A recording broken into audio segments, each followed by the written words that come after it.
Bonjour.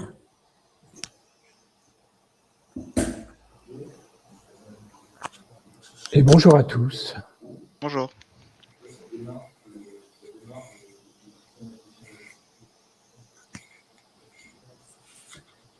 Oui, vous nous entendez bien. Bienvenue au cycle de la voix. Notre rendez-vous numéro 5, intitulé Confidentialité des données assistants vocaux. Moi, c'est Consuelo Innocenti du Voice Lab. Je vous conseille, si vous avez des questions, d'utiliser l'onglet dédié aux questions. Nous, on reste là disponible pour répondre. Je laisse la parole à Jean-Pierre Lauré. Bonsoir Jean-Pierre. Bonsoir Consuelo, bonsoir à tout le monde.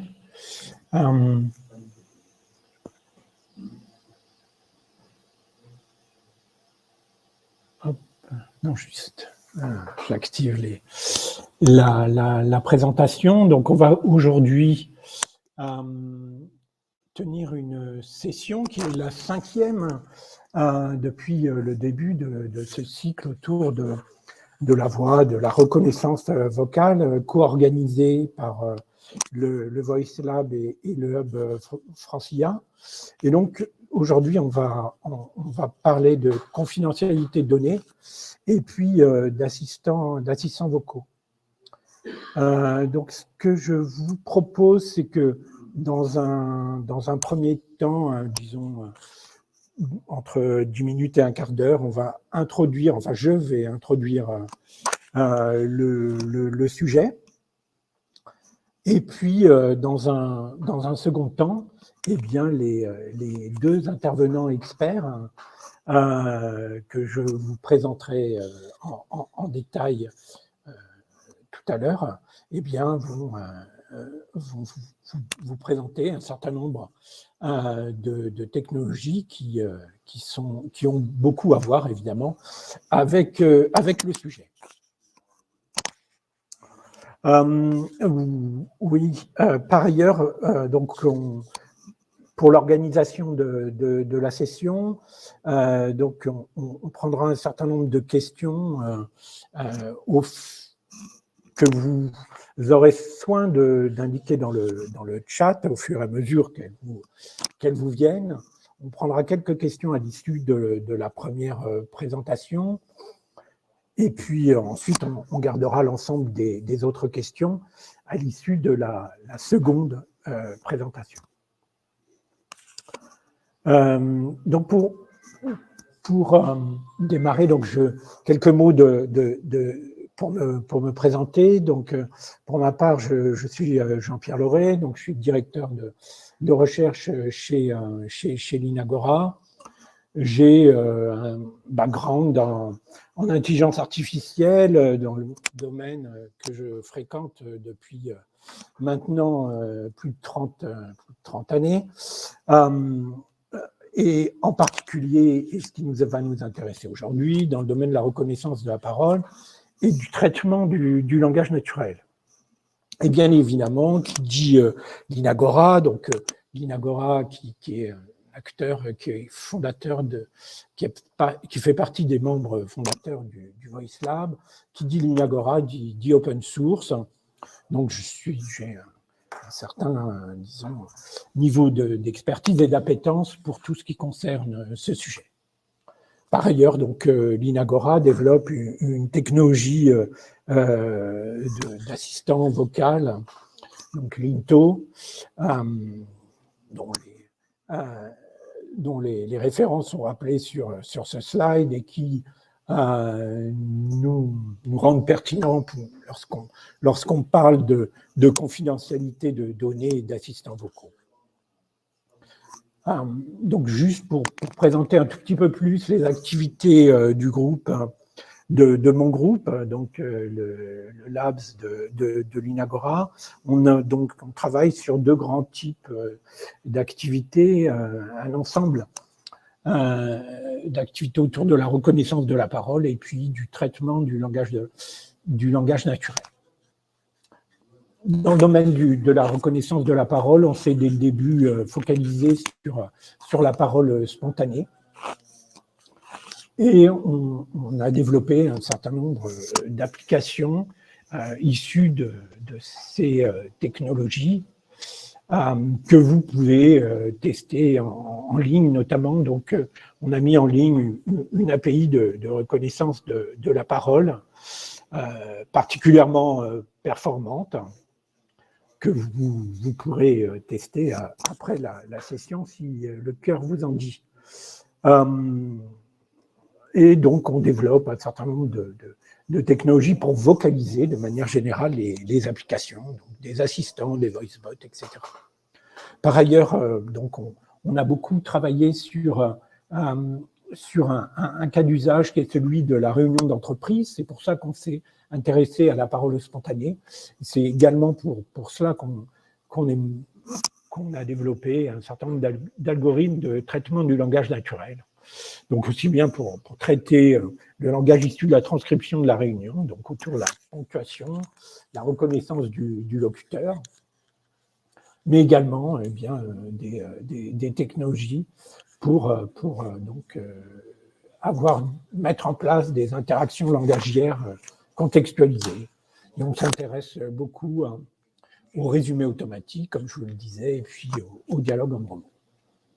Bon, voilà tout ce que je dirais sur nos activités. Je vais maintenant un peu amorcer la présentation du sujet. Alors, ce sujet a déjà été un petit peu abordé lors de la session 3 de cette série de conférences. Cependant, donc, aujourd'hui, on va voir un angle un petit peu différent, mais je voulais quand même rappeler un certain nombre de choses à propos de la donnée vocale, donc, qui est une donnée intime, donc qui contient un certain nombre d'indicateurs qui vont permettre donc à un système automatique ou pas d'ailleurs, ou un humain bien sûr, d'identifier un certain nombre d'informations concernant le locuteur. Donc on peut extraire des informations concernant l'âge, le sexe, la condition physique, la nervosité ou la familiarité avec la langue, l'accent, etc. Donc toutes ces informations, bien sûr, sont des informations que l'on aimerait confidentielles, et en tout cas qui sont donc régies par le bien connu maintenant RGPD, qui est une directive qui date d'il y a maintenant 4 ans de l'Union européenne et qui définit la voix comme une donnée biométrique. Par ailleurs, la loi française n'avait pas défini également, enfin le code pénal, donc a aussi met en place un certain nombre de protections pour cette donnée vocale. Donc il punit d'1 an d'emprisonnement et de 45 000 € d'amende le fait de porter atteinte à l'intimité de la vie privée en captant cette donnée vocale. D'où l'intérêt, bien sûr, pour tous les acteurs de ce monde, de se préoccuper de préserver cette intimité.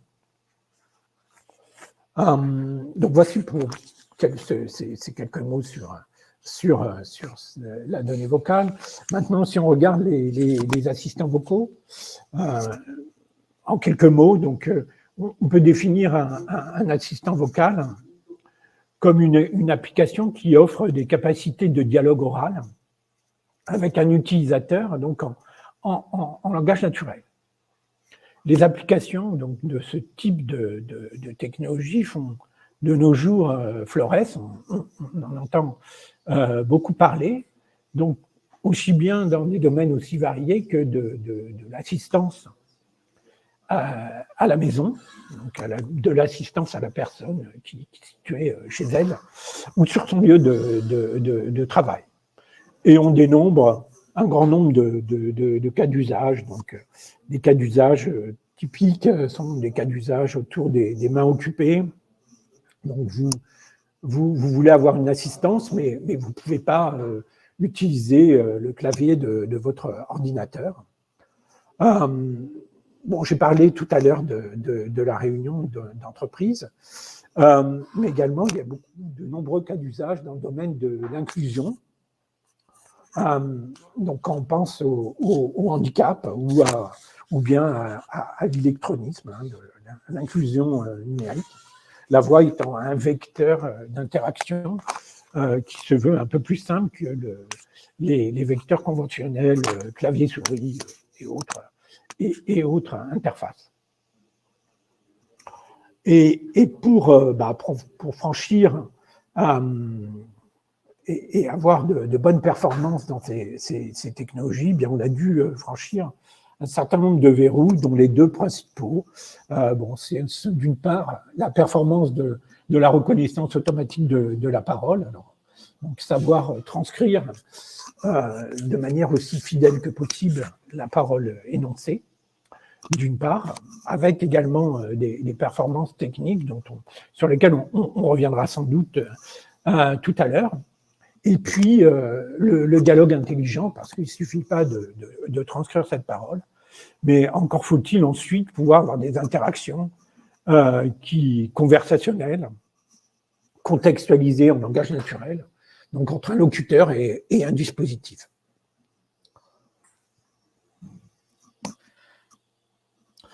Bon, comment ça marche? Donc, de manière classique, ces outils disposent d'un certain nombre de fonctionnalités. On va généralement retrouver différentes étapes dans cette mise en œuvre d'assistants conversationnels. Donc, la détection du mot réveil est généralement la première étape, hein, donc le fameux OK Google ou autre Linto, par exemple. Donc, on va détecter ce mot réveil qui va activer donc ensuite l'écoute du dispositif qui va enregistrer la parole énoncée afin de la transcrire. Donc, c'est le moteur de transcription qui réalise cette tâche. Et de manière assez classique, cette transcription est ensuite confiée à un module de compréhension du langage naturel, alors qu'il peut être plus ou moins performant, qui va donc, lui, avoir en charge dans un premier temps, de détecter les intentions qui sont associées donc, à la commande qui a été transcrite et de la mettre en œuvre au travers donc, de compétences qui peuvent être diverses et variées. Ça peut être de l'interface avec les dispositifs dans la pièce, donc mettre en route une musique, allumer une lumière, mais ça peut être aussi s'interfacer avec le système d'information d'une entreprise pour aller collecter une donnée. Et à l'issue de ça, on va donc formuler une réponse, cette réponse pouvant être soit verbale, hein, donc via un module de text-to-speech, donc de vocalisation, soit visuel à travers une interface plus conventionnelle de type écran ou autre. Donc, quels sont les enjeux de ces assistants vocaux eu égard des contraintes que nous venons d'exprimer? Dans la littérature, on en trouve un certain nombre qui sont référencés. Donc, le premier concerne les biais qui sont liés aux données d'apprentissage. Donc, vous allez utiliser ces moteurs de reconnaissance de la parole, utilisent des approches de type machine learning et deep learning pour générer les moteurs de reconnaissance de la parole. Et donc, on va avoir on va utiliser un ensemble de données, et ces données peuvent être, comme tout dataset, peuvent être biaisées, avec une surreprésentation, par exemple, de certains types genre ethniques ou de certaines surreprésentations de l'entité masculine versus féminine. Bon, beaucoup de biais peuvent être introduits. Donc, il faut faire, bien sûr, très attention à ces jeux de données. Il faut les maîtriser pour pouvoir être parfaitement libre par rapport à ces outils qu'on utilise. Un autre enjeu que l'on voit souvent référencé, c'est le recours à des travailleurs du clic. En effet, donc, on utilise des données annotées. Ces données annotées donc, ont été transcrites à la main, généralement. Pas toujours, il y a des approches qui permettent de s'en libérer, mais souvent, elles sont annotées à la main. Et donc, il y a des personnes derrière qui ont fait ce travail. Et on a rencontré souvent des questionnements par rapport à les conditions sociales de travail de ces travailleurs. Des questions autour de la collecte des informations personnelles, et c'est ce qui nous intéresse particulièrement aujourd'hui. Donc, on a vu tout à l'heure que cette voie permet d'identifier un certain nombre de caractéristiques du locuteur. Ce locuteur, il peut être présent dans différents types d'espaces, et donc, il y a des informations et des méta-informations sur ces personnes qui peuvent être captées, enregistrées, et ensuite utilisées à des fins plus ou moins, des fins souvent commerciales, plus ou moins avouées. On peut se poser la question du responsable du traitement des données, parce que le RGPD impose un certain nombre de contraintes sur ces données privées, mais on peut être confronté au questionnement de savoir qui est responsable du traitement des données et à qui dois-je m'adresser pour savoir et avoir des informations concernant les données personnelles qui ont été collectées. Ces données ont potentiellement été écoutées par des humains à des fins d'amélioration, ces fameux travailleurs du clic. Et évidemment, ça pose des soucis parce que les données, quand elles sont manipulées par ces utilisateurs, on ne sait pas comment elles ont été protégées. L'impact environnemental est également donc, un aspect qu'il faut noter par rapport à ces assistants vocaux. De manière un peu simpliste, on peut se poser des questions sur l'utilisation de ce type d'outil pour allumer la lumière, alors qu'il est si simple d'appuyer sur un interrupteur et également plus économe en matière de technologie et de ressources diverses et variées. Bon, tous ces points nécessiteraient certainement beaucoup d'approfondissement. Et ici, je vous cite une ressource, le livre blanc de la CNIL, qui liste un peu tout ça et qui détaille, qui apporte beaucoup de réponses intéressantes à tous ces sujets. Mais moi, je voulais quand même ici lister quelques éléments de réponse par rapport à ces questionnements. Donc, des modèles des éléments de réponse autour d'un modèle de diffusion open source. Donc ça, c'est un sujet qui nous est évidemment très cher chez l'Inagora. Et donc, certains éditeurs ont pris le choix de diffuser leur technologie en open source. On peut citer évidemment Linto chez l'Inagora, mais il y a d'autres solutions comme Mycroft, par exemple, qui proposent des solutions logicielles et ou matérielles ouvertes, qui permettent donc, à travers l'approche et la transparence permise par les modèles open source, de donner une liberté totale de déploiement à nos utilisateurs. Concernant le traitement local des données, Eh bien, on peut lister deux grandes familles de solutions.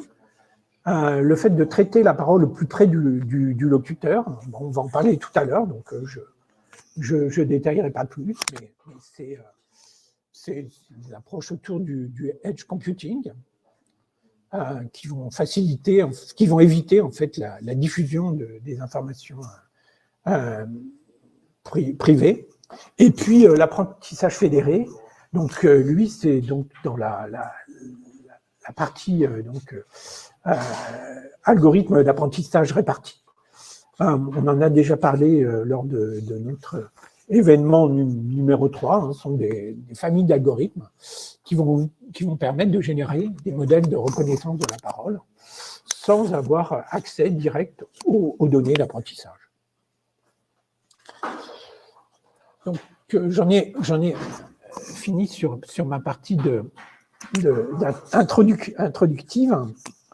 Et en tout cas, sur l'introduction du sujet, je voudrais donc dire quelques mots sur les intervenants. Donc, les intervenants de cette session sont issus d'un travail à l'INRIA, donc deux entités de l'INRIA,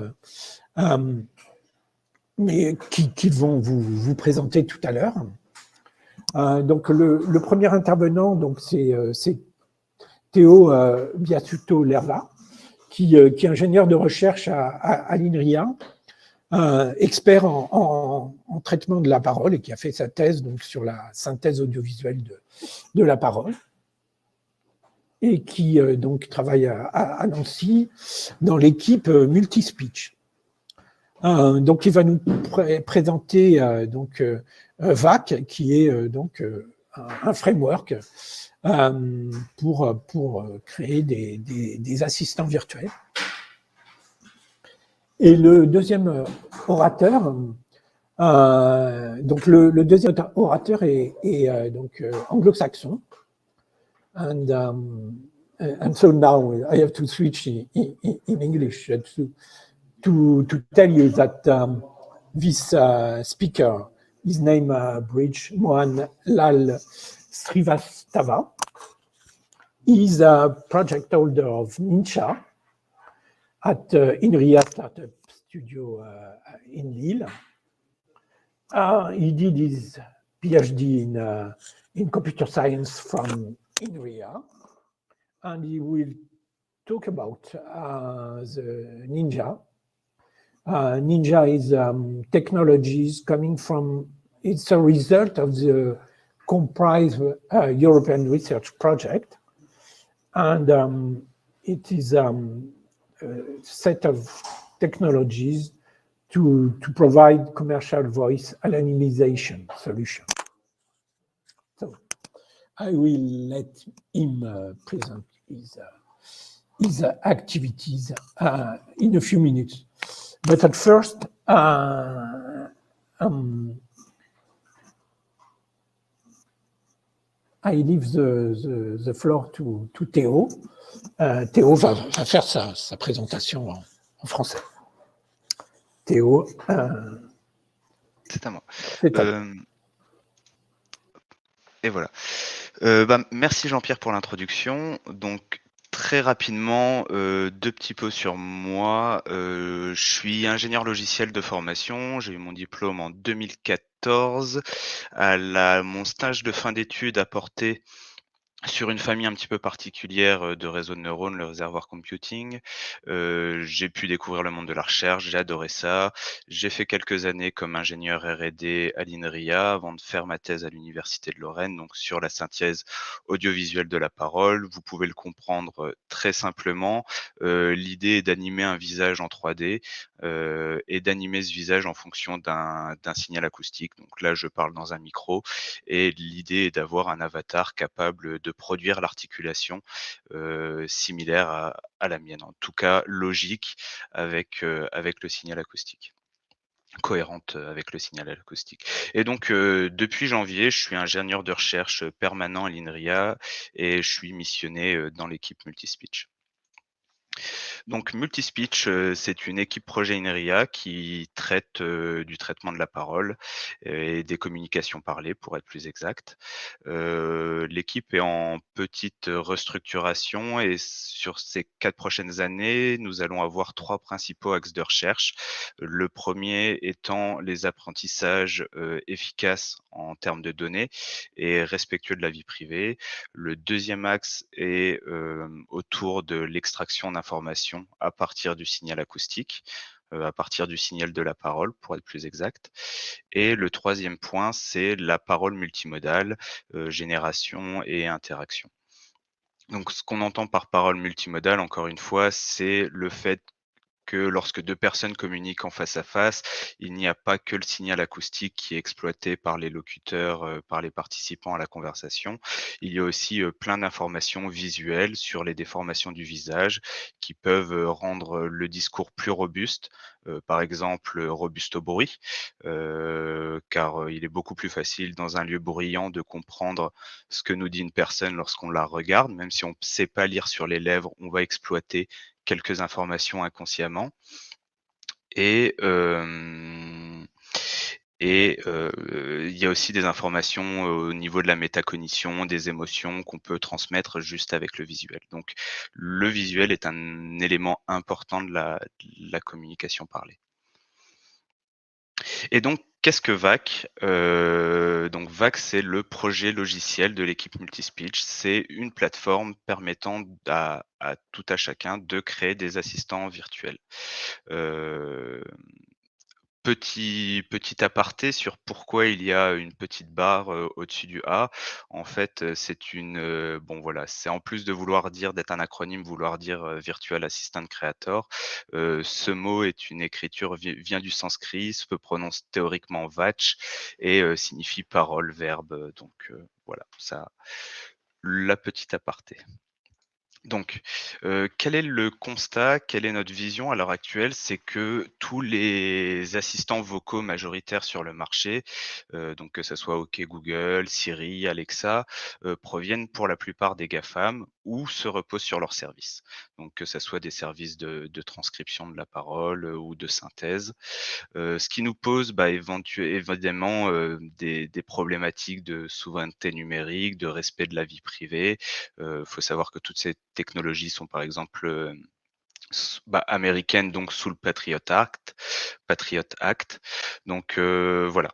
Heu et d'une autre part, développer son propre assistant, c'est coûteux en compétences, ça demande beaucoup de données pour avoir des hautes performances, une bonne qualité d'utilisation et ça demande du temps et ces 3 points coûtent de l'argent donc voilà.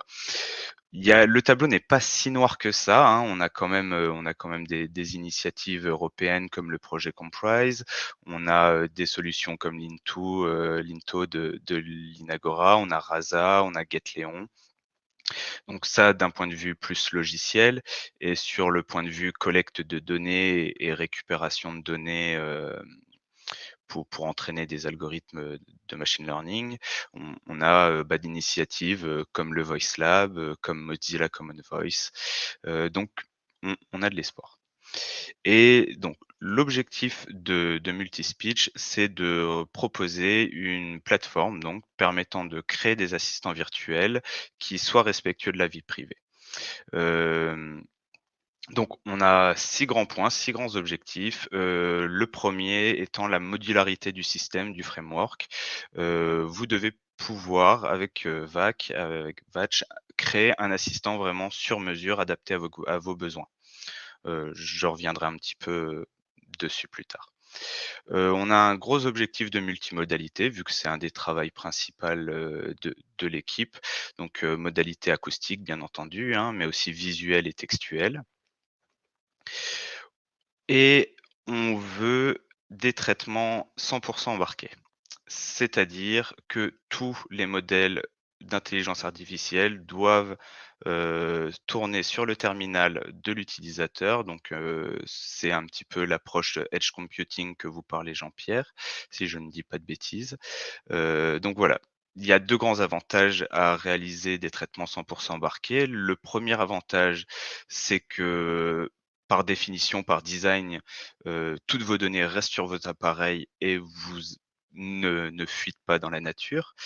Et un deuxième avantage qui, là, est un petit peu moins visible pour l'utilisateur, c'est que c'est une technologie qui, du coup, se passe de serveur et qui est donc un petit peu plus facile à déployer, pour les développeurs et qui est moins coûteux en plateforme de calcul pour les entreprises. Heu, on a déjà un très beau challenge avec ces 3 premiers points, mais pour mettre la barre un petit peu plus haut, on veut que notre solution soit multiplateforme, donc qu'elle puisse, s'exécuter sur un ordinateur classique, donc Linux, Windows, macOS, mais aussi sur un terminal mobile, Android, iOS. On envisage peut-être, la plateforme web également avec du WebAssembler et des technologies dans ce genre, mais c'est assez expérimental pour l'instant, donc c'est pour ça que j'ai mis un petit point d'interrogation. C'est pas dans nos priorités immédiates. Bien entendu, pour que ça soit utilisable, il faut que tout ça se fasse avec une latence, respectable et que l'utilisateur n'ait pas besoin d'attendre 2 minutes à chaque demande. Et on a bien entendu, ben, une volonté de d'open sourcer, tout le framework. Une petite aparté ici, il ne s'agit pas dans ce projet d'apprendre des modèles, de permettre leur apprentissage ou leur spécialisation à un cas d'usage particulier. Hem, ces objectifs sont hors de scope. Donc, nous avons identifié 3 grands axes de développement pour notre projet logiciel. Donc, d'une part, ce qu'on vous disait, un framework qui permet de créer, de charger et d'orchestrer, différents composants. Les composants pouvant être, la détection du mot de réveil, la reconnaissance de la parole, la synthèse. Le framework, bien entendu, bah, devra s'interfacer avec les développements, avec, vos propres développements. Donc, encore une fois, pour le PC, il y a de fortes chances que nous partons sur une bibliothèque Python, Kotlin pour Android et Objective-C pour iOS. JavaScript, encore une fois, un petit peu entre parenthèses pour la plateforme web. Le deuxième gros axe de développement sera une interface graphique, permettant à un développeur qui n'est pas expert en intelligence artificielle et en traitement de la parole, bah, de sélectionner les composants nécessaires à son assistant, de les organiser et de créer des pipelines, de cette façon. Donc ce sera toute la partie configuration du framework pourra être pris en charge par cette interface graphique. Et en dernier point, des outils, cloud pour faire de la collecte de données parce que même si c'est un petit peu alors ça va paraître, comment dire? Un peu antinomique, un petit peu, en antagonisme avec, le fait de faire des calculs 100 embarqués. Mais on a quand même besoin, bah, d'avoir de la donnée pour entraîner des modèles et du coup, on a besoin d'avoir, un petit stockage pour ces données. Et enfin, sur les outils cloud, un marketplace, de composants. Alors il ne s'agit pas ici pour l'INRIA d'opérer un marketplace et de vendre des composants, mais de fournir, des technologies permettant à un autre acteur, de gérer, ces problématiques. Donc, pour vous donner une, petite idée de comment cela devrait fonctionner, alors je ne sais pas, est-ce que vous non, OK, on ne voit pas mon curseur, alors on va être un petit peu plus descriptif. Nous voyons, 3 personnes sur ce schéma. Nous avons à gauche les spécialistes en traitement de la parole, que cela soit, un chercheur qui va, bah, développer et entraîner son réseau de neurones, ou un ingénieur, spécialiste et nous avons à droite un développeur qui, voudrait bien rajouter des technologies liées à la parole ou un assistant vocal dans sa suite applicative. Donc l'idée ici, c'est que d'où la notion de modularité, du framework. L'idée ici, c'est que les spécialistes sur la gauche vont pouvoir, grâce à notre framework, créer des composants et aller les stocker sur la plateforme cloud. Le développeur, lui, a juste besoin d'utiliser l'interface graphique pour récupérer ses composants, créer son pipeline et ensuite télécharger tous les modèles associés et la configuration nécessaire, hem, à son assistant virtuel et pouvoir facilement l'intégrer dans son propre développement et dans son application. Donc, nous parlons beaucoup de composants, enfin je parle beaucoup de composants depuis le début de cette conversation. Donc qu'est-ce que j'entends par composants? Nous avons 6 grandes familles que nous avons identifiées pour l'instant et c'est toutes les features, toutes les possibilités que nous voulons pouvoir donner à cette plateforme. Donc d'une part, nous avons tout ce qui est, détection, donc là, ça va être la reconnaissance d'un mot-clé, par exemple, la prise de parole, en est un autre. On peut imaginer la détection du locuteur, hein, la diarisation. Nous avons ensuite toute la famille de rehaussement, donc les algorithmes permettant de rendre la reconnaissance de la parole plus robuste par rapport au bruit et à la réverbération. Donc, typiquement, si vous voulez un assistant, je vous donne un exemple. Cette plateforme sur les 1ers, je vais mettre des gros guillemets, mais clients, utilisateurs, c'est le bon mot. Pour les premiers utilisateurs, nous sommes en discussion avec une autre équipe de recherche, qui travaille en robotique, et en particulier qui travaille également avec des drones. Donc quand on a 2, 3 ou un essaim de plusieurs drones qui sont en train d'être actifs autour de nous, on a besoin d'être très robuste au bruit et on a besoin de pouvoir retirer, ces nuisances qui vont dégrader les performances, du modèle acoustique. Donc détection, rehaussement. Le troisième point, ce sont tout ce qui est reconnaissance. Donc, reconnaissance de la parole qui est certainement la brique la plus importante dans un assistant vocal. Mais nous pouvons imaginer extraire d'autres informations du signal acoustique, comme vous en a parlé Jean-Pierre. Donc, ça peut être reconnaître l'émotion, par exemple, l'état émotionnel de l'utilisateur d'autres choses. Mais la parole et les émotions vont certainement être les deux objectifs premiers. Ensuite, nous avons la famille, des déclencheurs. Donc ce que j'ai, nommé des déclencheurs, c'est basiquement la capacité de créer vos propres commandes vocales.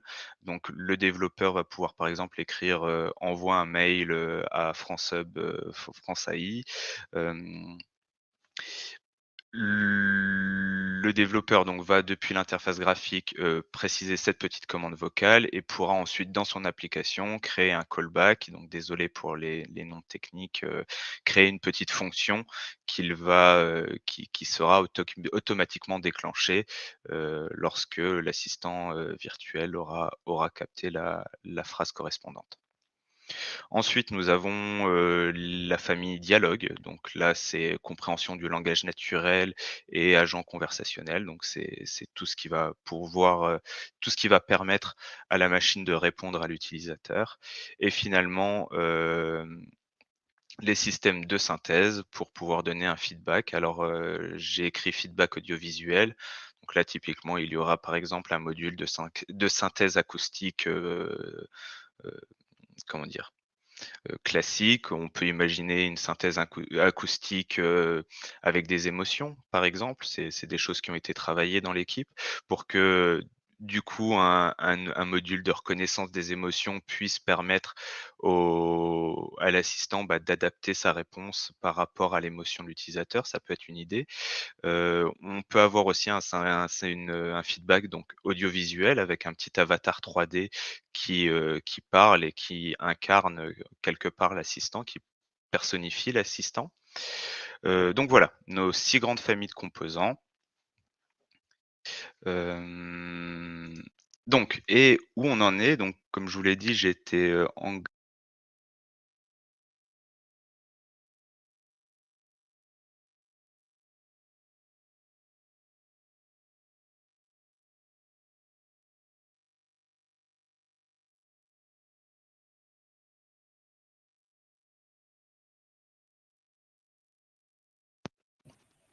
allô?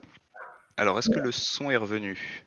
Oui, il est revenu, Théo. On a perdu les 2 dernières phrases, je pense. D'accord, donc oui, oui, c'est bon mon casque qui a tendance à se mettre en veille. Donc ce que je voulais dire, alors oui, où en est VAC à l'heure actuelle? Et pour donner une petite, touche, de bonne humeur, une petite touche humoristique, on pourrait résumer un petit peu l'état, du projet en une phrase. C'est faire du deep learning sur un téléphone portable en temps réel, c'est vraiment pas facile. Pour vous donner une petite idée du challenge, quelques chiffres. Alors quelques chiffres très grossiers qui sortent un petit peu de mon chapeau et qui ne sont, pas très stricts. Mais la quantité de RAM, de mémoire vive qu'on a sur un téléphone portable, c'est plus ou moins 4 gigaoctets. Et seule une fraction de ces 4 gigaoctets seront alloués à votre application, à notre processus. Et heureusement parce que je n'ai pas envie que mon téléphone permette à une application d'utiliser 70 de ma mémoire vive.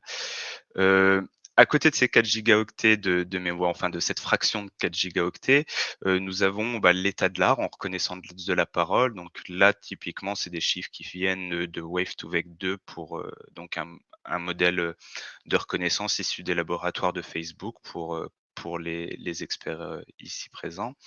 Donc le modèle fait 1 giga 2. Donc à partir de là, vous pouvez très facilement vous rendre compte un petit peu de la proportion et de l'écart entre les capacités et les modèles actuels. Et en plus, alors une dernière petite note, c'est que, un CPU, une question sur, pardon, un CPU sur un laptop est en général 2 fois plus rapide si on fait une très grosse moyenne qu'un CPU sur mobile. Donc on a en plus de ne pas avoir beaucoup de place en mémoire, il faut être, efficace, dans les calculs. Le premier et le troisième point, on peut pas y faire grand-chose. Enfin, nous, en tant qu'Inria, on n'est pas constructeur de téléphone et on va avoir du mal à faire, quelque chose. Par contre, ce qu'on peut faire, c'est, toucher à la taille du modèle et on a 3 grands leviers pour ça, pour essayer de faire rentrer du deep learning sur un téléphone portable. C'est la quantification. Donc là, l'idée, c'est de réduire la taille mémoire, des paramètres du modèle.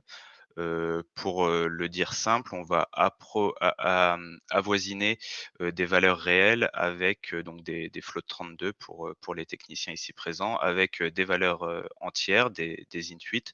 Donc on passe, voilà, on passe de 32, de 4 octets à un seul octet par paramètre. On divise donc la taille, en mémoire par 4, à bas coût. La deuxième option, c'est de faire ce qu'on appelle du pruning.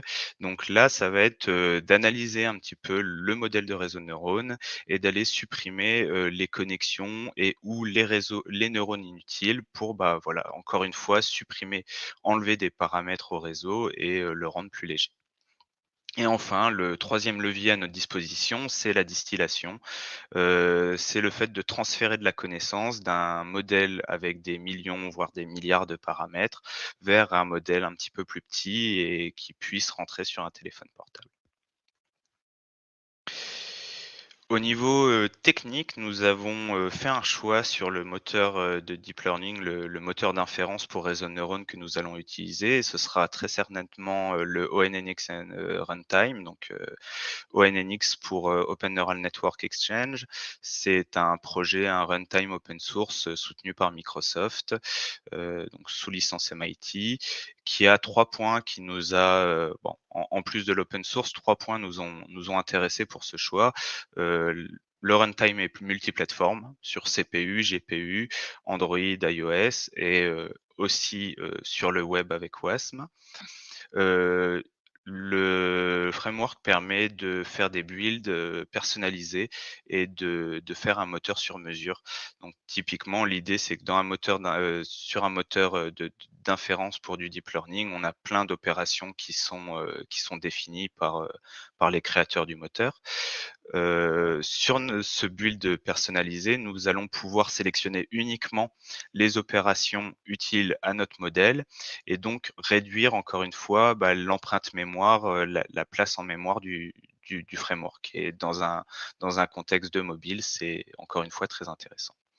Le dernier point qui nous a intéressé, c'est, la facilité pour, passer d'un modèle, entraîné avec un autre framework de deep learning comme PyTorch, comme, Caffe, comme TensorFlow, à un modèle ONNX qui permet de ne pas, déranger les habitudes de travail de nos chercheurs. quelques petits points sur donc nos premiers travaux. Pour vous donner une idée sur la distillation, nous pouvons faire des modèles. Là, nous avons un test avec un modèle qui est de Wave2Vec 2, qui est 45% plus léger que Wave2Vec 2 de base, qui est 2 fois plus rapide.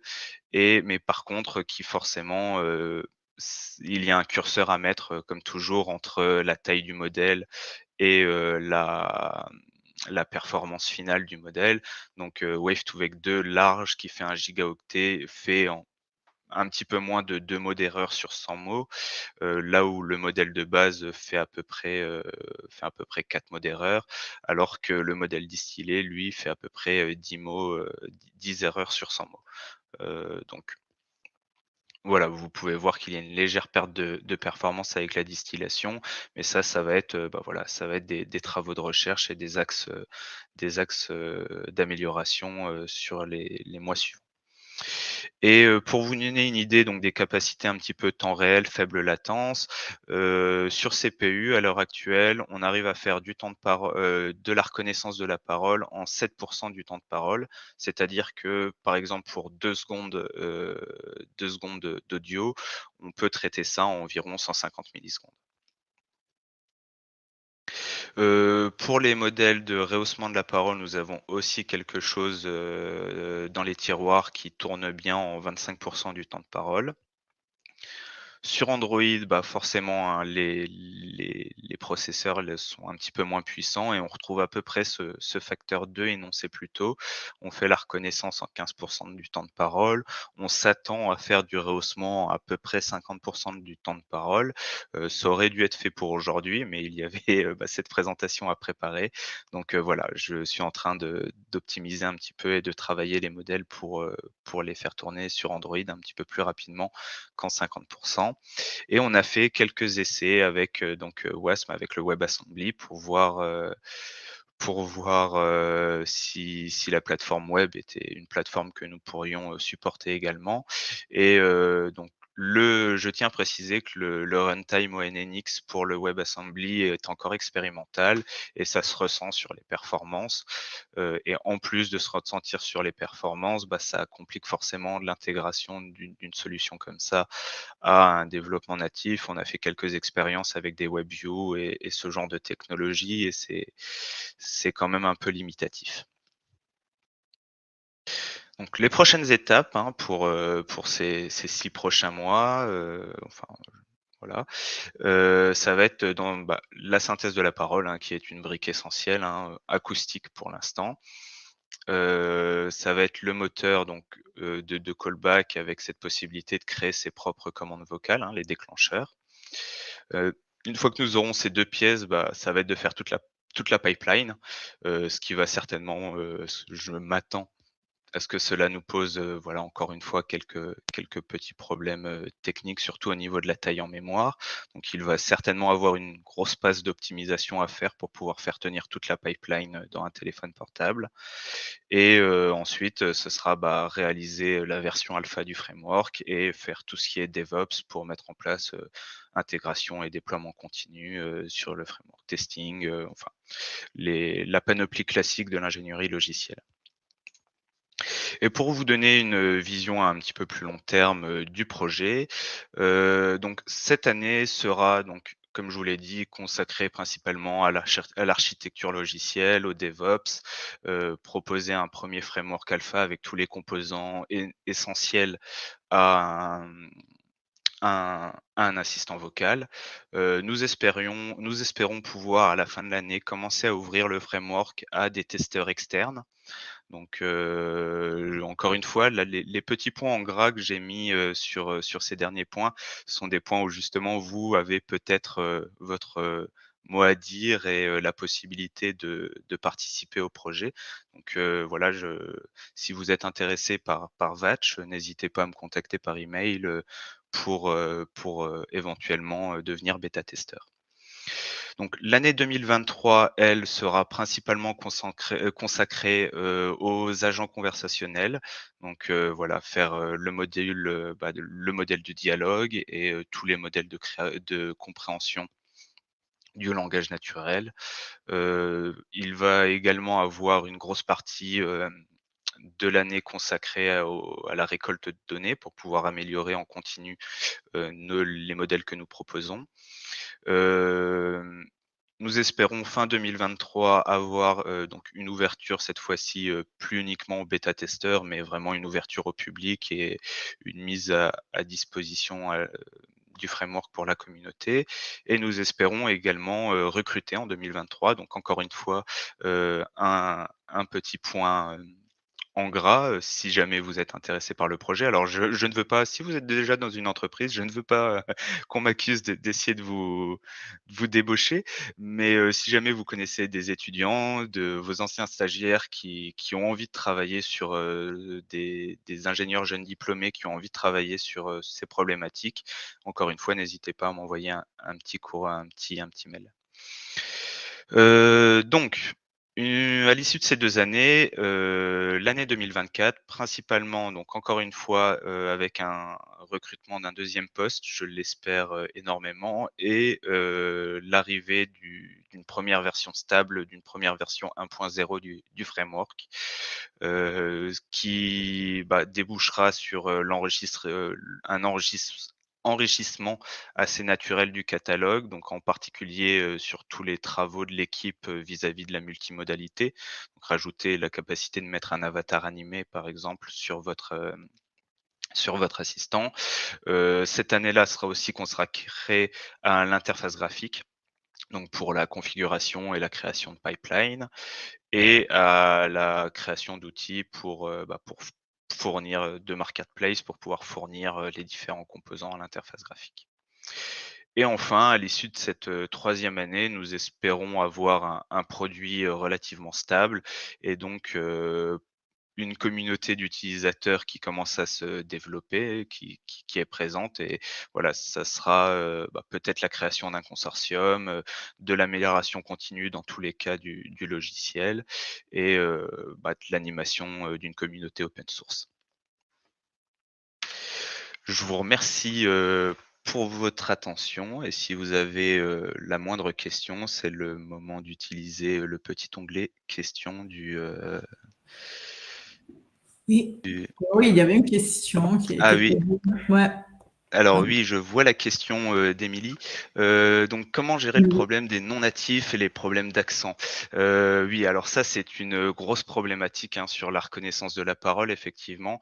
Alors je suis pas un spécialiste reco, hein, je suis plutôt côté synthèse, moi, de base. Là, clairement, pour moi, le nerf de la guerre, c'est les données, et ça va être très difficile de reconnaître, des accents, de non-natifs, pour une L2, pour une deuxième langue vivante. Ça va être, très compliqué de la reconnaître hem, si on n'a pas de données. Ça, c'est une chose évidente, il va falloir faire de la collecte. Hem, donc voilà, je sais que typiquement le Voice Lab est en train de travailler sur ces problématiques-là, donc voilà, j'espère, j'espère que c'est des initiatives qui vont prendre vie et qui permettront, de créer des dépôts nationaux de données, mais oui. Après, il est possible de faire, tout ce qu'on appelle, domain adaptation, typiquement, faire des algorithmes, semi-supervisés qui utilisent un petit peu de données labellisées et beaucoup de données non labellisées, donc ce qui diminue au moins l'effort d'annotation. Mais même si on peut diminuer l'effort d'annotation, on va être obligé de récolter de la donnée à un moment ou à un autre. Ça, c'est sûr et après, oui, donc ça, c'est pour les modèles et après à l'utilisation, c'est encore des questions ouvertes. Est-ce qu'on va détecter automatiquement que l'utilisateur est en train de parler, avec une langue non maternelle, enfin avec une langue qui n'est pas sa langue maternelle? Ouais, voilà, ça, c'est encore des questions ouvertes. Est-ce qu'on rajoute un composant permettant Oui, désolé, j'ai entendu le casque qui se mettait en veille cette fois-ci. Donc est-ce qu'on va rajouter des composants permettant de détecter que c'est un locuteur non natif pour pouvoir changer de modèle à la volée et passer sur un modèle spécialisé pour du non natif? Ça, c'est des questions qui sont encore, largement ouvertes, de notre côté. J'espère que j'ai pu au moins répondre en partie à la question.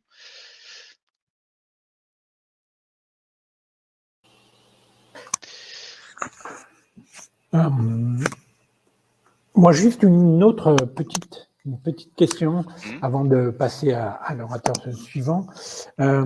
Parce que donc, tu parles d'open sourcer donc Mmh. Oui. le projet. Et donc, bien naturellement, quand on parle d'open source, moi, je voulais savoir si vous avez une idée de quelle sera la licence et puis également où est le GitHub. Où est le? Excusez-moi, j'ai Où pas est entendu. le GitHub ou Ah oui, oui, oui, oui. autre endroit Ouais. où la communauté peut Mmh. venir collaborer avec vous. Ouais. Alors, oui, alors pour ça, je peux répondre, pour le GitHub, on est alors encore en petite, comment dire? Questionnement interne, dans le sens où l'INRIA procède une instance, GitLab, fermée, interne à l'INRIA sur lequel nous faisons nos développements. Et il est question peut-être d'ouvrir un gitlab.inria.fr qui soit ouvert au public, dans quel cas je pense que nous resterons, nous utiliserons cette plateforme. Sinon, soyons assez réalistes, GitHub, c'est certainement la plateforme numéro 1 à l'heure actuelle pour faire de l'open source et pour créer des communautés open source. De plus, il n'est pas sûr que le GitLab ouvert de l'INRIA soit rapidement mis en place. Donc, il y a de bonnes chances pour que nous dirigions vers GitHub. Donc voilà, c'est encore une fois, c'est pas parole d'évangile et c'est voué à changement, mais je pense que GitHub est certainement la plateforme où on aura un levier le plus important au niveau communauté. Et il y avait une première partie. Ah, c'est une très bonne. Alors, la première partie de ta question, Jean-Pierre, je ne me souviens C'était plus la dans quelle licence. place. La Ah, licence. la licence, oui. Alors là, on est encore on est en début. Bah, c'est le projet est lancé depuis peu et typiquement pour exactement la licence. Donc typiquement des questions comme est-ce qu'on autorise l'usage commercial. De ce que je me souviens des discussions en interne, ce sera un oui.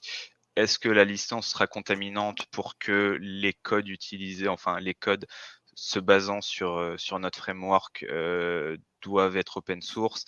C'est des questions voilà, qu'on est en train de discuter avec notre service transfert et valorisation pour justement essayer de bien cerner ces questions-là.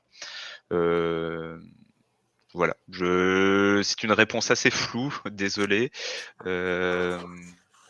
Mais voilà, c'est encore le choix précis de licence. Est-ce que ça va être du GPL, du MIT? C'est encore une question en suspens. Ou du Cécile. Merci. On a une autre question, Jean-Pierre. Oui, mais on va peut-être, comme l'autre question, elle est relative au RGPD, c'est-à-dire à un domaine qui est couvert également par la deuxième intervention, et qu'on est déjà à 1 heure. Oui. Je propose de passer à la seconde intervention et de garder cette question pour tout à l'heure, si ça ne pose pas de soucis. And so I have to switch to English just to introduce Bridge and to give you the floor, Bridge. Yeah, you can go on for your presentation.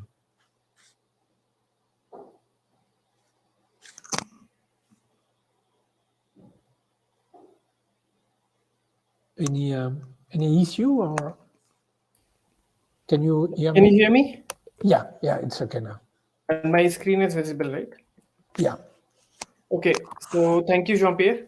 Let me start with my presentation of Nishta voice anonymization. My name is Bridge. Okay, let me start with the team. So I'm the project holder of Nishta at INRIA Startup Studio in Lille. Maybe Jean-Pierre already introduced me. I finished my PhD at INRIA Lille in Nancy. My associate is Nathalie Wauquet. She is a research engineer at INRIA Lille. And Saeed Ahmed Hussaini, who is a PhD student at INRIA Nancy. And Dr. Emmanuel Vanson. He's a senior research scientist and head of science at INRIA Nancy.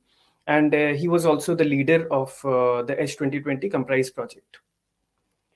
So this is the team. The agenda for this talk is threefold. First, we will discuss about GDPR and what are its implications for voice data. Then we will briefly review the research that was conducted in H2020 Comprise project and how this research led to creation of NISTA. Then how NISTA's solutions satisfy the GDPR criteria exactly. So let me start. The first topic is GDPR and voice.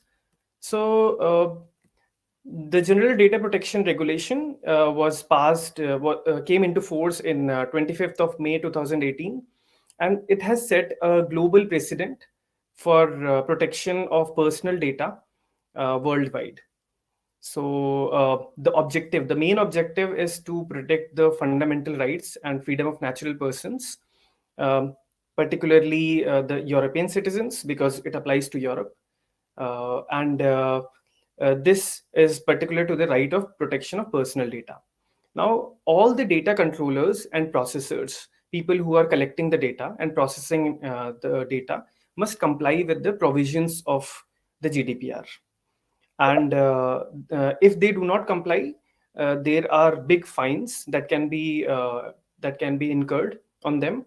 The fines can go up to 20 million euros or 4% of the annual global turnover of the company, whichever is higher. So it's quite high. These are the recent statistics of the fine. So I took this screenshot from privacyaffairs.com on 23rd of April, and the fine has gone up to 1.5 billion euros as of now. And the largest fine was last year to Amazon, which was 746 million euros of fine. And there are small fines also. So you can refer to this website for the fines of GDPR. Now, to avoid this kind of cost for the companies, we should know what is personal data. So Article 4, Clause 1 of GDPR talks about personal data. It does not create any exhaustive list, but says that any information related to an identifiable natural person is personal data. Now, the identifiers that are indicating to the natural person can be direct or indirect. So what are these identifiers? They are specific to physical, physiological, genetic, mental, economic, cultural, and social identity of the person. Now, there is a very interesting Article 9, Clause 1, which deals with the special categories of personal data. This is very relevant in terms of voice data because it deals with biometric data. Now, Article 9.1 list on the right side, you can see a small summary of what are the important aspect it covers in terms of personal data: knowledge and beliefs, like your religion, ethnicity, sexual orientation. I think Jean-Pierre also talked a little bit about this: family, behavior, health, etc. A lot of this information is present in voice. So what is the source of personal data in voice and how it is covered by GDPR? So we are all aware that voice is quite expressive form of communication, and it encodes the biometric identity, emotions, health, background sounds, where we are currently. Either it's a hotel, it's a train station, something like that, gender, age, and ethnicity. These are quite sensitive attributes encoded inside voice. But voice data is quite beneficial, and the most benefit of voice data can be achieved by sharing voice data. Okay, so for this, secure and GDPR compliant marketplaces need to be there, just like Voice Lab is there. and data should be able to release, and it should be people should be allowed to release and share this data in this marketplace. Research communities, they should be able to use this data and improve the state of the art, and companies, they should be able to use the data for judging the quality of their service through third-party analytics. So they should be able to share this data with third parties, and this will create value out of the data. So briefly, why voice data is becoming mainstream is because of inexpensive data storage. So hard disk is becoming, or storage has become quite cheap. Performant hardware, so GPUs, TPUs, lots of new hardware has come, and speech processing algorithms have become quite efficient. Now, what is the threat and how this threat is imposed on voice data? We have categorized the threats in 3 categories here. There can be much more. The first is cybersecurity issue. So your servers can be hacked, your accounts can be compromised, and your precious voice data, which contains your biometric information, can be stolen. Humans must be listening to your voice data at big companies like Google and Amazon, as you can see in the news articles, which I have pasted on the left-hand side. So these are privacy violations. And finally, advancements in speech technology. So with Google SV2TTS system, less than 5 seconds of your audio is needed to clone your voice. Okay, so real-time voice cloning is quite advanced. Speaker recognition, voice spoofing is gaining popularity. So all is not lost here, because people are getting aware about voice data. I think Jean-Pierre also mentioned about CNIL white paper. Civil society is getting concerned and talking about it. There are dialogues about this, and lawyers are talking to technology experts to fill the gap between technology and legislation. Some of these efforts are CNIL white paper, which was published in 2020 and talking about ethical, legal, and technical issues related to voice assistants. And last year, European Data Protection Board published a guideline which recommends anonymization. So what should we do about this awareness? So there have been concrete research measures which were needed and were taken inside the H2020 Comprise project. So all of this need forms the basic fundamental principles of Comprise. Comprise has 3 basic principles. Comprise recognizes the need of data, voice data especially, and know the pipeline of voice. So they are aware about, the project is aware about the privacy concerns, and also they are concerned about the cost. So it is aware that integrating voice feature inside any kind of application takes a lot of cost. You need a lot of annotation, and including lots of languages become so costlier that it's not possible to do it for small companies. So only very big giant companies can do it. To make all this possible, Comprise has done a lot of research and produced software to do that. So privacy by design, cost effectiveness, and inclusiveness are the 3 principles. On the right side, you can see that app developers can use Comprise platform, and in a privacy-driven manner can create voice applications for devices. So Comprise has partners, 6 partners from 4 European countries: France, Germany, Latvia, and Spain. It started in January 2019, and recently it ended in January 2022.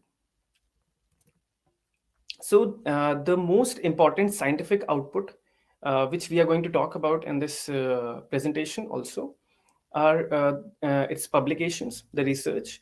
There have been total 41 publications in Comprise, out of which 24 were related to privacy preservation in voice. So 15 were related to voice biometric anonymization, and 9 are related to text anonymization. Rest include personalization, inclusiveness, cost minimization, etc. The research output of Comprise has shown that integrating voice features in any application has become cheaper, and the cost can be reduced by up to 70%. Here is a small research prototype of what was the output of Comprise. Here you can see on the screen there is an audio source. So this audio source can be a live audio, like I'm speaking, or it can be pre-recorded audio files. And it is transcribed using any pre-trained ASR model. So I did a small I recorded myself saying my name is John and I live in Tokyo. Here you can see that John and Tokyo are two sensitive things, maybe my name or the place where I live. Here, the audio output is given to the audio input is given to the voice transformation, which is the privacy, which removes the biometric information and increases voice privacy. The redaction software removes the sensitive content, basically. So you see the name and the place are removed here. And the wrapper uses these two inputs to create anonymized audio and removes sensitive content from the audio, including the biometric information. Okay, so now we will talk about Nishta and how Nishta satisfies the GDPR criteria. So the main principle of Nishta is derived from this sentence, which has been taken from Opinion 5 2014 of Article 29 Data Protection Working Party of European Commission. It says that open data may provide clear benefit for society, individuals and organizations, but only if everybody's rights are respected to the protection of their personal data and private life. So from this statement, we derive two objectives. First, privacy. So the data should be respected. Voice data should be GDPR compliant. And this data should be, after it has been anonymized, after it has followed the GDPR guidelines, it should be able to be shared, stored, and processed remotely. And second, very important part for widespread adoption of anonymization is utility preservation. So this is what makes people adopt anonymization more, because the relevant attributes are still preserved and can be used for improving models of AI models, etc. So we preserve the utility of voice data for individuals and organizations. Okay, so where is privacy needed? First of all, privacy is needed in any place where voice data is collected and stored and processed. So first is telephone. We call call centers. We call telecom operators. We use telecom operators. In specifically contact centers, up to 100,000 hours of data is collected per day. So this is quite a lot of data, and it is stored in servers of call centers. Second sector is broadcasting. So media organizations, televisions and radio, they often broadcast sensitive content like testimonies of police personnel, whistleblowers. And recently there have been a judgment which says that the court trials have to be published on television and radio. So, and the third sector is voice assistants, which Theo has talked about. So there have been more than 100 million devices of voice assistants, and particularly these voice assistants are quite sensitive because they stay inside our home, where we have our family. Sensitive conversations are going on. So this is one of the need where the privacy is needed. And finally, messaging applications like Zoom, whose importance have improved after the pandemic. So billions of users are using WhatsApp, Signal, Telegram. A lot of them have some kind of encryption to protect voice, but the biometric information is still transferred from one place to another. Now, all of these sectors, these four sectors, have massive voice data collection. So privacy is required here. Now let's see how can this privacy be achieved. What are the exact criteria for getting GDPR compliant? So these are the three criteria. They are mentioned in Article 29 by the Article 29 Working Party, which became European Data Protection Board on 25th May 2018. And first of all, this goes without saying that voice data is sensitive, and before collecting any form of voice data, the consent of speakers is required. Usually it is followed, and research organizations they take the signature of the speakers before collecting their voice data. Now, the three criteria are singling out. First is singling out.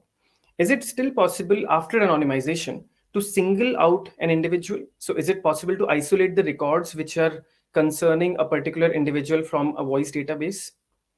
Second is linkability. Is it still possible to link records related to an individual?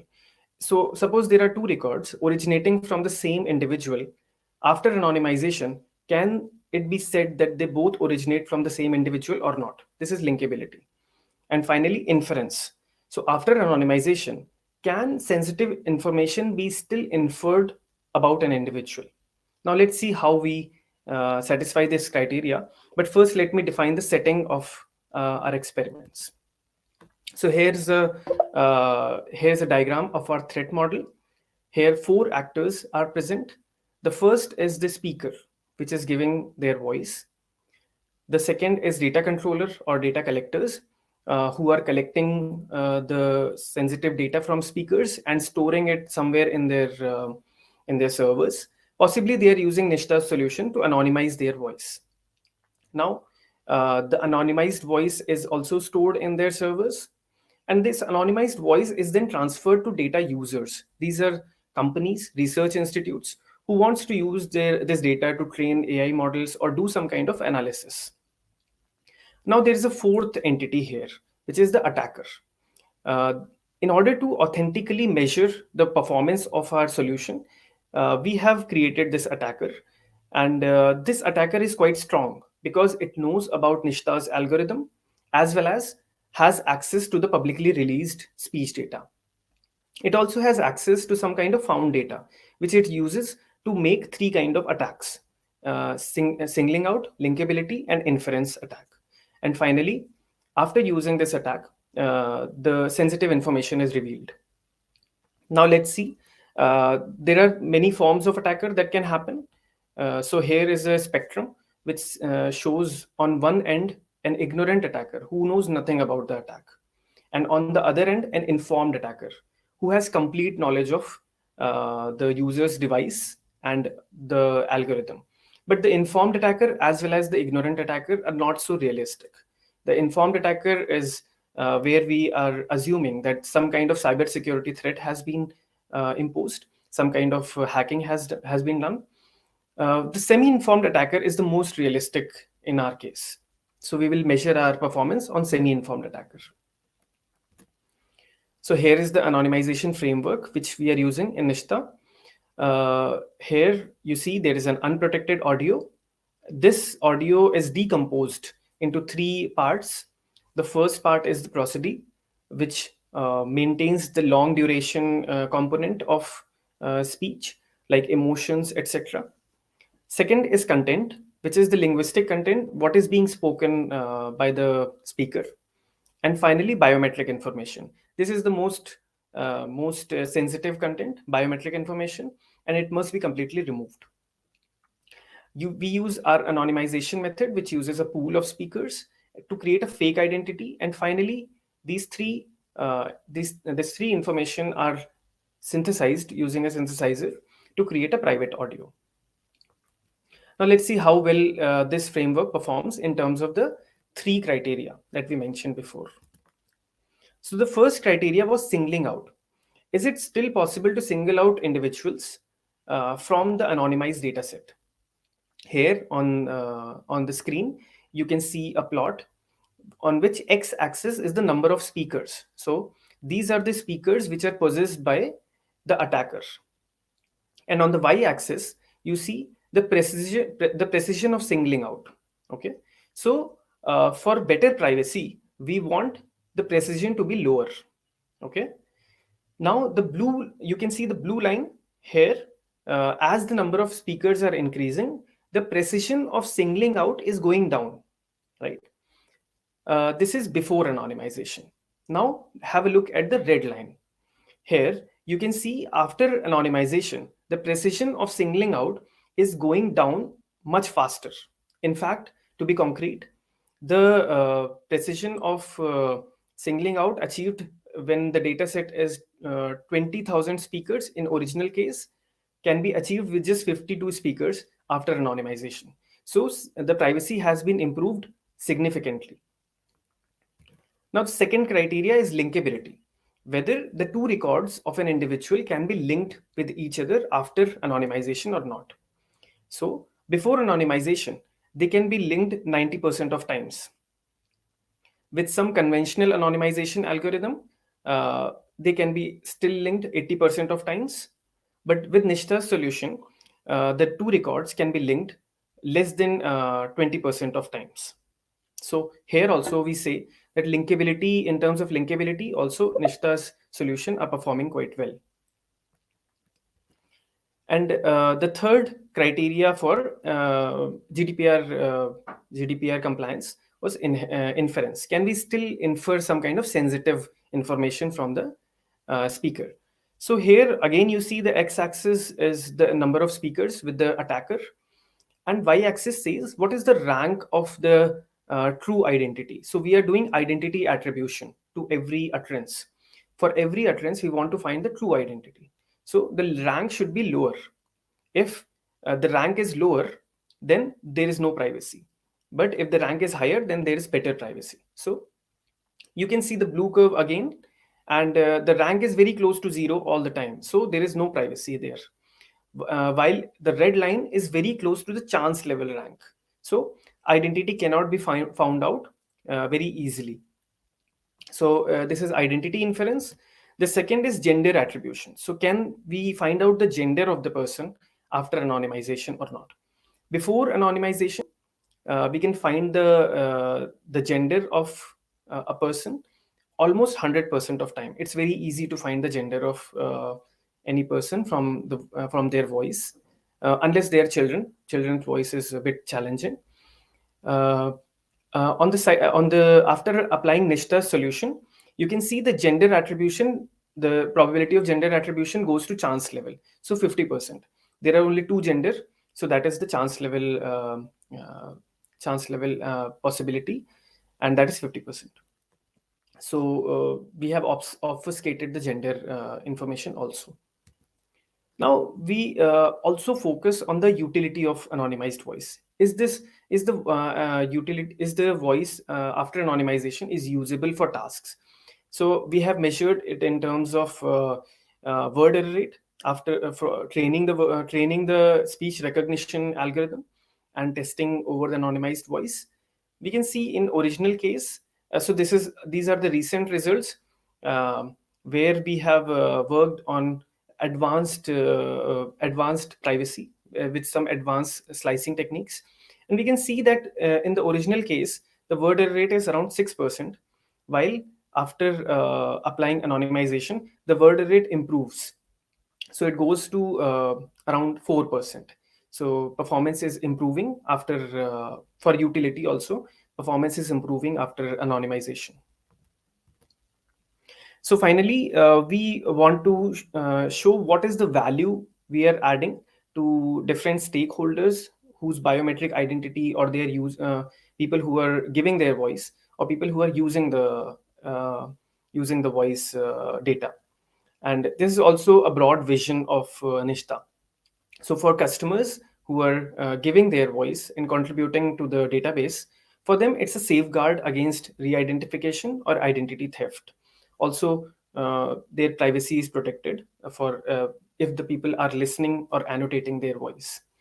This follows the GDPR criteria, which we discussed, which was discussed in Opinion 5, 2014 of Article 29 Working Party. And for businesses, it improves the trust with their customers. So it improves the trust with the customers. It also gives them a competitive advantage over other businesses. And the most important part is that after anonymization, they are legally getting the ownership of the voice data if the voice is completely anonymous. the recital 26 of the GDPR says that completely anonymous voice is out of the purview of GDPR protection. So after anonymization, they are also creating value for their business. So they can use this data and share this data without worrying about the GDPR penalties. And for individuals, it gives them freedom of expression. They can now go about and they can go to the media, or they can express their views. They can even talk to within their company. Suppose there are many sensitive cases when employees have to talk to their human resource in a private setting. They don't want to reveal their identity. Maybe it's a harassment case or something like that. For them also, it gives them the freedom of expression, specifically for reporters, whistleblowers, etc. So here's a summary of what I told about Nishta. In terms of technology, we have created irreversible, unlinkable, and a robust transformation of voice. We maintain the utility, so we preserve the relevant attributes which are needed by the organizations, like content, emotions, prosody, etc. We have also shown that anonymized voice data is suitable for training state-of-the-art AI models. And since we are not using any real person's voice, there is no threat involved to any real individual. Finally, we also do GDPR validation of our approach, and we follow the 3 criteria as I mentioned, and we also subject it through strict evaluation measures, very hostile attack conditions, so that we can really authentically find out what is the privacy and utility of the anonymous audio. Okay, so thank you so much. Here are some details about contacting us. Here's my email address, my phone, and you can visit our website nishtha.com, and I'll be happy to share more if you're interested. Thank you.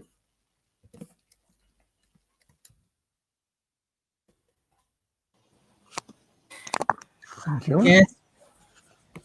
I don't know, Jean-Pierre, if you want, we got some questions, and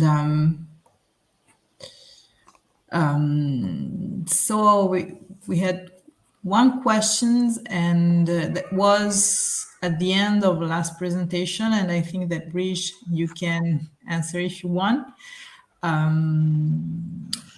So they asked, our company established in France, but customers are American, subject to the GDPR.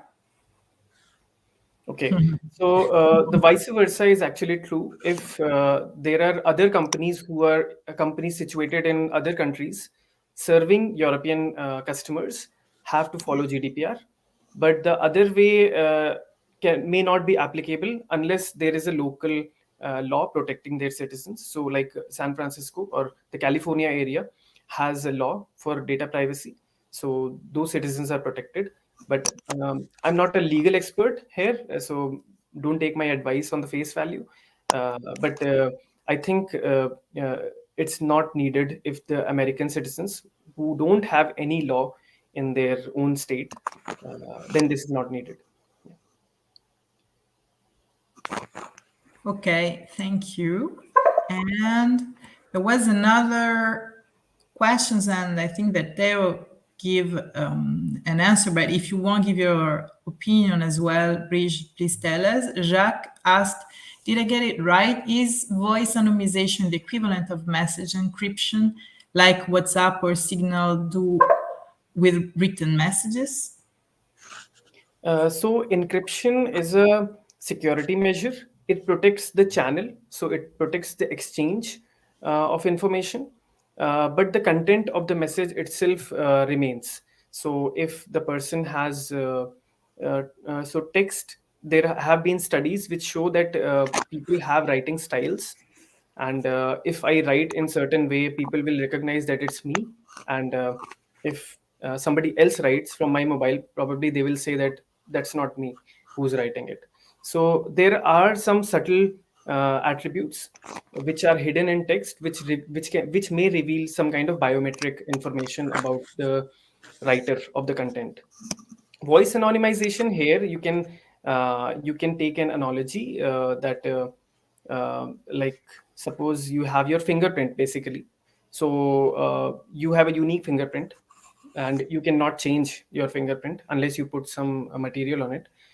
Likewise, you have a very fixed physiological characteristics, your vocal tract, and that gives biometric identity to your voice, a unique quality to your voice. So what we are trying to do here is trying to remove that unique quality, but preserve rest of the things, rest of the attributes. I will not compare it with encryption, because encryption just does not change the message at all. It just secures the channel from which the message is moving. So I think it's a bit different from encryption. Encryption, I think, is what Theo said as well. So so Okay. you both agree it's not the same way to do it. Probably the result is almost the same. And then we have another question that was Karel from the Voice Lab. Karel asked if you use this on voice data used for ASR training, would that lower the usefulness of data for training? So yes, so that's what I showed in utility. If I can go back to that slide, maybe. Yeah. So in terms of, so utility is quite important for us. We have, that's why worked a lot on showing that the voice after anonymization does not degrade in terms of word error rate.